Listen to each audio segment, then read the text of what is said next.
ಚಿಕ್ಕಬಳ್ಳಾಪುರ ನಗರದ ಡಿವೈನ್ ಸಿಟಿಯಲ್ಲಿರುವ doctor T Srinivasappa ಅವರ ನಿವಾಸದಲ್ಲಿ Yedukondalu builders developers and consultant private limited ವತಿಯಿಂದ ಆಯೋಜಿಸಿರುವ 9ನೇ ವರ್ಷದ ಗ್ರಾಮ ದೇವತೆಗಳ ಜಾತ್ರಾ ಮಹೋತ್ಸವಕ್ಕೆ ಅದ್ದೂರಿ ಚಾಲನೆ ದೊರೆಯಿತು.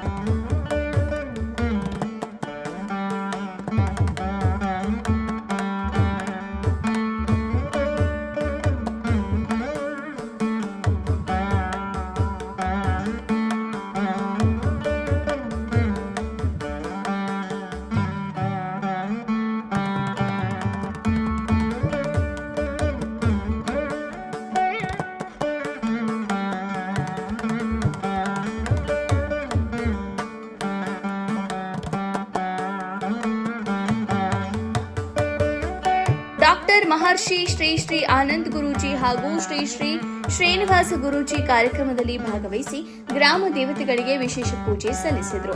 ಸುಮಾರು 16 ಗ್ರಾಮಗಳ ದೇವತೆಗಳನ್ನ ಒಂದೇ ಸ್ಥಳಕ್ಕೆ ಕರೆತಂದು ಲೋಕ ಕಲ್ಯಾಣಕ್ಕಾಗಿ ವಿಶೇಷ ಪೂಜೆ, ಹೋಮ ಹವನ ಹಾಗೂ ಧಾರ್ಮಿಕ ಕಾರ್ಯಕ್ರಮಗಳನ್ನು ಆಯೋಜಿಸಲಾಗಿದೆ.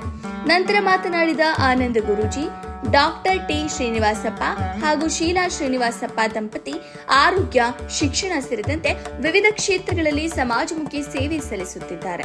ಆಷಾಢ ಮಾಸದಲ್ಲಿ ಗ್ರಾಮ ದೇವತೆಗಳನ್ನ ಒಂದೇ ಕಡೆ ಸೇರಿಸಿ ಲೋಕ ಕಲ್ಯಾಣಕ್ಕಾಗಿ ಜಾತ್ರಾ ಮಹೋತ್ಸವ ಆಯೋಜಿಸಿರುವುದು ಶ್ಲಾಘನೀಯ ಎಂದರು.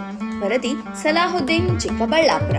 ಗ್ರಾಮ ದೇವತೆಗಳ ಉತ್ಸವವನ್ನು ಮಾಡ್ತಾ ಸುತ್ತಮುತ್ತ ಇರತಕ್ಕಂಥ ಎಲ್ಲಾ ಗ್ರಾಮ ದೇವತೆಗಳನ್ನು ಇಲ್ಲಿಗೆ ಕರ್ಕೊಂಡು ಬಂದು ವಿಶೇಷವಾಗಿ ಪೂಜೆಯನ್ನು ಮಾಡಿಸಿ ಈ ಒಂದು ಲೇಔಟಲ್ಲೂ ಮತ್ತು ಚಿಕ್ಕಬಳ್ಳಾಪುರ ಜನತೆಗೂ ರಾಜ್ಯಕ್ಕೆ ಒಳ್ಳೇದಾಗಬೇಕು ಎಂಬತಕ್ಕಂಥದ್ದು ಪ್ರಧಾನ ಸಂಕಲ್ಪ. ಬಹುಶಃ ರಾಜ್ಯಕ್ಕೆ ಒಳ್ಳೇದಾಗಬೇಕು ಎಂಬತಕ್ಕಂಥ ಸಂಕಲ್ಪ ಅಂದು ನಮ್ಮ ಆಶ್ರಮದಲ್ಲಿ ಲಕ್ಷ್ಮೀಬೋರ ಸ್ವಾಮಿಯ ಸಾನ್ನಿಧ್ಯದಲ್ಲಿ ನಮ್ಮ ಊರಿಗೆ ಒಳ್ಳೇದಾಗಬೇಕು, ರಾಜ್ಯಕ್ಕೆ ಒಳ್ಳೇದಾಗಬೇಕು, ನಮ್ಮ ರೈತ ಬಾಂಧವರಿಗೆ ಒಳ್ಳೇದಾಗಬೇಕು ಅನ್ನೋ ಮಾತು ಅವರ ಧ್ವನಿಯಲ್ಲಿತ್ತು. ಹಾಗಾಗಿ ರೈತ ಬಾಂಧವರಿಗೆ ಒಳ್ಳೇದು ಯಾವಾಗತ್ತೆ? ವರ್ಣನ ಕೃಪೆ ಆದ್ರೆ ಆಗತ್ತೆ. ಆ ವರ್ಣನ ಕೃಪೆ ಮಳೆ ಆಗದಾಗ ಮಾತ್ರ ರೈತರು ನೆಮ್ಮದಿಯಾಗಿರ್ಬೋದು. ಬಹುಶಃ ಇಷ್ಟು ಗ್ರಾಮ ದೇವತೆಗಳು ಮತ್ತು ಶ್ರೀನಿವಾಸರವರ ಒಂದು ಸಂಕಲ್ಪ, ಆ ಸಂಕಲ್ಪ ಗಟ್ಟಿಯಾಗಿದ್ದರಿಂದ ವರ್ಣನ ಕೃಪೆ ಮಳೆನೂ ಆಗ್ತಾ ಇದೆ.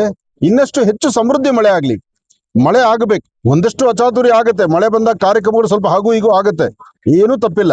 ರೈತರು ಚೆನ್ನಾಗಿರ್ಬೇಕು. ಜೈ ಜವಾನ್ ಜೈ ಕಿಸಾನ್. ರೈತರು ಚೆನ್ನಾಗಿರ್ಬೇಕು, ಭಾರತದ ಗಡಿ ಭಾಗದಲ್ಲಿರ್ತಕ್ಕಂಥ ಯೋಧರು ಚೆನ್ನಾಗಿರ್ಬೇಕು.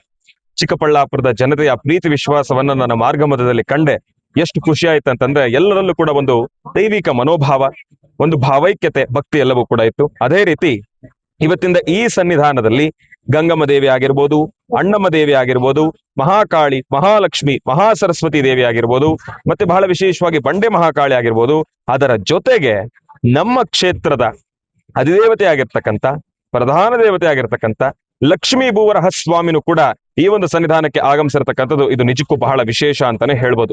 ಇಂತಹ ಶಕ್ತಿ ಕೇಂದ್ರಕ್ಕೆ ಇವತ್ತಿನ ದಿವಸ ನಾವು